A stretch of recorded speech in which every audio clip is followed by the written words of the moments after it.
Welcome to the Scandinavian Mind podcast, our weekly show about how technology is changing the creative industries. Today on the program, an exclusive interview with Suzan Schlag, CEO of L'Oréal Nordics. We are going to revisit a live talk that I held at CIFF, Copenhagen International Fashion Fairs, earlier this year. In this talk, we discuss with Suzan the biggest challenges that the beauty industry is facing right now, some of the most important technologies that L'Oréal are working on, including AR, VR, skin scanners, and more, how L'Oréal attracts talents, and the role of the Nordics on an international stage. My name is Konrad Olsson, editor-in-chief and founder of Scandinavian Mind.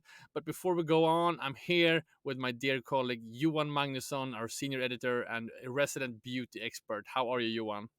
I'm very good. And you? Very, very good. I can't believe it's been like 4 months since we did the CIFF talks earlier this year. This year is really, really coming on fast. But I wanted to have you on before we get into the live interview with Suzan, which I'm very proud that we were able to book and do. Of course, I wanted to plug our upcoming Insights newsletter, Beauty Innovation. We're only a couple of weeks from launching the newsletter. What's the temperature, Johan? How are you feeling? Are you feeling stressed out about the launch?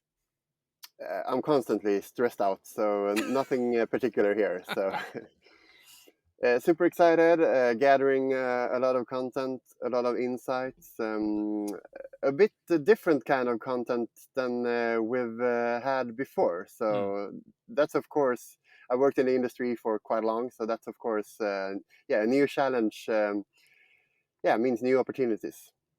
Yeah, well, we've really seen an opportunity and a kind of gap in the market for an editorial operation that really serves the industry with, of course, global news, news about, product launches and the industry here in the Nordics, but also analysis and insights on what's going on in the industry. So this is an insights newsletter aimed at people and decision makers, C-level people, anyone curious about the beauty industry, in the Nordics and beyond.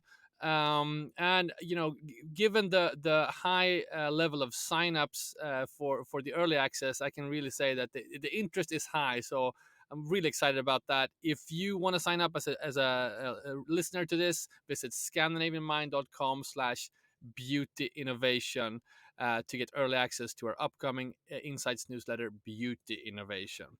All right, here now, my interview with Suzan Schlag, CEO of L'Oréal Nordics. Enjoy.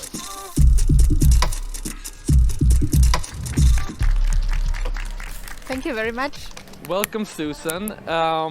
Maybe just begin with a short introduction of yourself. You are a German professional working here in Copenhagen, actually. So talk a little bit about your background. Yes, so happy to be here and thank you for the invitation. So I'm actually working with L'Oréal for 8 years now and been in the Nordics for 1 year, exactly since yesterday. So we're celebrating, and I'm heading the multi-division of L'Oréal for all the Scandinavian and Finnish countries. So we're operating in all 4 countries. And of course we have our 4 divisions, which we have our GMs as well. And I'm having a talented team around me, and it's super exciting to explore Nordic beauty. And before that, I have been nearly 9 years in FMCG in Mars, chocolate, and before that in a non-food company, Wolf Garden. And so very happy to be here and share some of our insights today.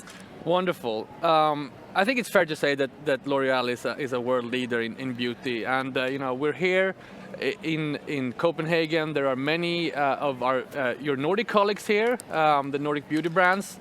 There's buyers and press present.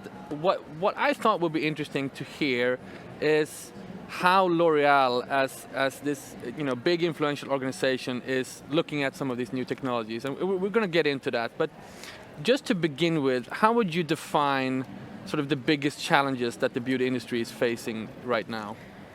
Of course, I can talk for L'Oréal and not for all our beauty industry here, but I think what the biggest challenge is to have and sourcing the right talents to be able to future innovate and have a diverse profiles within our company and having the ability to transform further. And what are some of the most? We're going to get into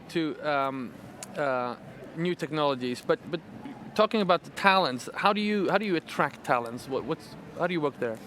I think the major point is where we're coming from. So we were founded by a chemist actually in more than 100 years ago, which was having innovation and entrepreneurship in the heart of everything we do.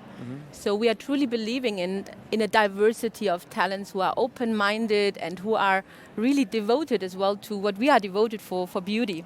So means we are very much into thinking how can we attract a broad audience as well, bringing a diverse perspectives into that, as everything we do every day is about exchanging and creating a culture of open-minded and open innovation space. And for that we need the right talents. So we have all over the world more than 85,000 people with L'Oréal. And it was quite interesting that we are as well very much innovating in science and now in digital technology. So this is true to our DNA. So we are always, every year, investing more than 3% in innovation and science. And what comes since 2010 is the all digital and acceleration in beauty tech, where we have more than 3,000 talented experts, scientific experts and data experts in our company. And for that we need to attract them, right? Super interesting, and it's this sort of investment into this new field of technologies that I wanted to talk about. We'll get back a little bit to the culture part. I think that's interesting with regards to what you feel about the Nordics, but we'll get back to that. So what are some of the most important new technologies for the beauty industry right now? I think we have been one of the first companies as well to say digital is important in 2010, where rarely we have been talking in the beauty industry about digital. And what we have started was our mindset of exchanging with experts. And with that we have been starting our cooperation with Modiface, which was the first out-of-product acquiry we have done in 2018. And we have been really thinking about what is beyond beauty, right, and what do we want to deliver as an experience, and not just hunting for the next trend. It was more like how can we drive beauty tech for good and beauty tech for addressing the consumer needs. And Modiface is a quite interesting acquisition we have done, as they have their heart in augmented reality, which we have been choosing how can we make it more accessible to consumers in the online world to try our products. And we use it now everywhere with all our brands, in all our partners, as well as in all the e-retail platforms in the Nordics, where you can really see at home how the shades or how color looks at your head. And what they are very good in is as well artificial intelligence. Right. So, and for that, we have been listening in as well to consumers. What do they expect beyond beauty and technology in the future? And here we are innovating into Sur Mesure from Yves Saint Laurent, which is the first device we have actually launched. It's a perso device. So imagine you would have your outfit on in the morning and you do a picture of yourself, and you can just with one click print the lipstick fits to that, which I think is amazing, as I love lipstick, as you can see, and having that fit to my personal day-to-day outfit, it's amazing. But I think that's the more lifestyle part. Right. But when it comes to beauty for good and for sustainability, we are really going beyond. So our DNA is as well, how can we work, and we have committed to work within the planetary boundaries. And we were just launching 2 years ago the Gyoza shower head, where we help our partners, the salon partners, to reduce by more than 60% the water consumption while shampooing and doing the treatments in salon. And I think that's something which is quite impressive, how far technology and beauty can go. I think it's one of the things that's fascinating about the work that you do is you're really looking outside kind of the traditional boundaries of what a beauty product is when you're looking for new technologies. Can you just speak to that a little bit, because you're looking at, you mentioned AR, etc. These are technologies that are not traditionally associated with beauty or the contents of the beauty products, right? No, absolutely, you're right. I think it's a big part that we are sharing our knowledge. So we have been by DNA being scientific, and what we have started in 2010 is to hire, to collaborate with startups, with experts, and hear how we can go beyond. And of course, it's all nourished by consumer insights. Yeah. So we listen very much into what really consumer wants in terms of beauty. And of course, we want to look good, but sometimes it's just beauty very much linked to artificial things. But beauty is more than that. It's about how we feel every day and how we can express ourselves and helping us to build relationship. And this is very much when we look into technology, helping us to understand with the data opportunities, of course, always with the permission to use the data. But we see that we have so much good feedback from consumers using, for example, our skin scanners. You can go to Magnusson and you have your skin scanning done, and I even have done myself, as I was very excited as a consumer, where we have been connecting the dots out of more than 15,000 different skin types with artificial intelligence and the Modiface team to understand what are the key signs of how beauty routine can help you to make a better of yourself and prevent as well some of the things might happen to you. And I was realizing when I was doing it, I had quite a lot of damage already from the sun. So I have been adding UV in my daily routine, as it's not just during summertime, right? And I think that's the depths we bring with the technology to beauty. So it's also about bringing data to the consumer. Yes. Teaching the consumer about their specific situation, so to speak. Absolutely. So are there other examples, for the audience here can see some of the examples you're talking about on the screen here. There's some other examples that we're going to get into that I think is interesting. This project HAPTA. Yes, I think that's we are very proud. It was just launched on the CES in January. And this is where... It's the big consumer electronics fair. Yeah, that's absolutely in Las Vegas every year. We are very excited always to go there with our team. And this year we have launched HAPTA, which is for people who have limited hand and arm mobility. And we were surprised that more than 50 million across the globe has really impacted and being not able to apply makeup or having really the opportunity to attend, And when we have talked to the consumer with HAPTA, we have created a handheld device which gives you the opportunity to steadily apply your lipstick. And when we have talked to consumers, it was very emotional as they have been feeling part of it, and that there are companies really taking care of this need from consumer side. And I think that's where I want to make as well the link to the diversity part. We see that, we are in a very diverse world. And again, coming to your first question, why it's so important to have as well the diversity in our teams. Right. We do have people with a disability, with a lot of course, multicultural origins, but they are helping us to decode the consumer needs of the future. And I think that's very much sometimes where it's not stopping with the product. We always ask ourselves, what's next? What do we have to think of, and how can technology help to build this bridge? I'd like to hear you talk a little bit about, you mentioned the consumer before and how you sort of cater to it.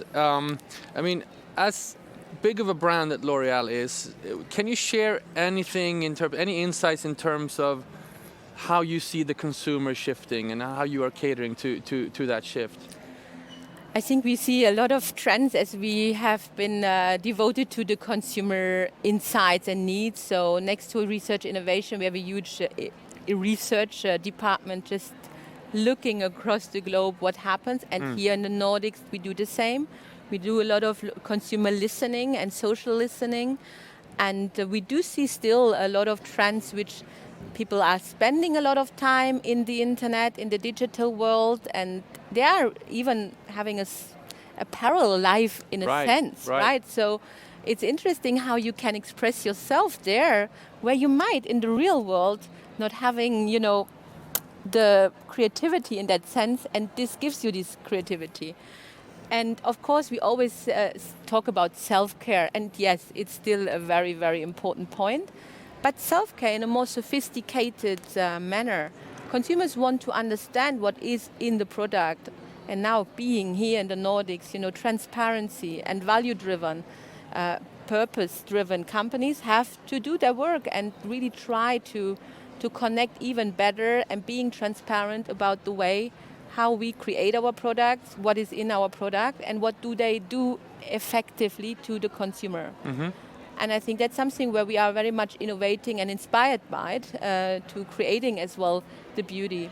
But I would love as well to highlight the point that the diversity itself brings a lot of new trends, which we have never thought about, right? As to be honest, maybe 20 years ago we have not thought about that in that depth. And that's why it's something where we are very much tackling it in how can we drive the symbiosis between science and technology to address the consumer needs. Do you have any examples of that, of how you work? Yeah, for example, we have been initiating quite a lot of innovations. For example, the Lancôme Shade Finder. Right. We have 22,000 different shades. But yes, you might think, why 22,000? As it's very personalized. So you can go to a store and you have the device where the beauty advisor scans your skin tone and with the eyes, with the hair, and match perfectly what shade you can actually buy. So, and for many consumers, this was not possible some years ago. They were themselves sitting at home and matching 3, 4, 5 shades to fit as much as close to their shade, and I think that's something which is quite nice in terms of personalization. I'd like for you to talk about, obviously we are Scandinavian Mind, so we care about the Nordics as a region. Yeah. You are here, a German-born professional working in the Nordics. So I'd like to talk a little bit about this, and maybe to begin with, what has been your personal impression coming here, working in this culture? First, I'm super honored to be here. I have to say it was always my dream region, as it's a very sophisticated landscape. But interestingly, from the far, you always see the Nordics as a one cluster, right?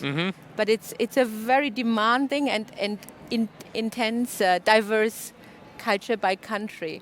So we are operating in all 4 countries. As for us, it's important to have the proximity by country, understanding consumers, the local culture. And I think that's something which brings it to this complexity in the one hand side. On the other hand side, the interesting part in the way we express ourselves in the 4 countries. We still have our headquarter in Denmark, but having the four countries with local subsidiaries. So we have our local teams in Helsinki, in Stockholm, in Norway, and of course here in Denmark. And it's super nice to explore that. And I have to say, from a leadership perspective, it's by far the most demanding leadership culture. Okay. As, How so? I really like that, Nordics people are very straight, very clear, and this is so rewarding in a sense that you get what happened really every day. And this is where, for me, it's extremely enriching. And I do see the same with our consumers. They are very demanding, and therefore we have to ask ourselves every day, how can we be better every day? Can you talk, a very interesting word, demanding. It's not a word I would associate with the Nordics, but we can talk more about that in the audience here later as well. Yeah. I think we as in the Nordic Scandinavians, we consider ourselves sort of leader in sort of values-driven pursuits, and we've talked about diversity and sustainability and so forth. Do you agree to this? Are we that far ahead as we think? Absolutely, I can confirm. And I think what is very astonishing in a sense, the Nordics is very far when it comes to digital, and the adaptation, the curiosity to new technology is impressive. If you don't have all these apps on your mobile, you lost. And I think that's good. That's the future. And I think that's very much where the teams in the Nordics are very curious and consumers are curious to adapt. It's not, by nature that all of the startups coming from the Nordics, right? And we have seen many examples like, Klarna, Spotify, coming from here. And it's, again, what we really think as a company, it's a source of piloting a lot of ideas here, which we expand to the rest of the world. So that's why we really like, and I like to be here. Wonderful. Unfortunately, we have to wrap up now. Suzan, thank you so much for coming and sharing your thoughts. Stick around, we'll be here every top of the hour. There's a new talk here at CIFF with theme Beauty Innovation. Big round of applause for Suzan Schlag. Thank you. Thank you very much. All right, that was Suzan Schlag, CEO of L'Oréal Nordics, in conversation with me from CIFF, the Copenhagen International Fashion Fairs, earlier this year. Don't forget to sign up to our upcoming Insights newsletter, Beauty Innovation. Visit scandinavianmind.com/beauty innovation, and of course our regular newsletter, scandinavianmind.com/newsletter, not to miss out on any upcoming talks and events. For instance, our latest print issue, Scandinavian Mind issue 4, is still around to be ordered. Lots to consume, lots to cover. This has been the Scandinavian Mind podcast with me, Konrad Olsson, and my colleague Johan Magnusson. Until next week, goodbye.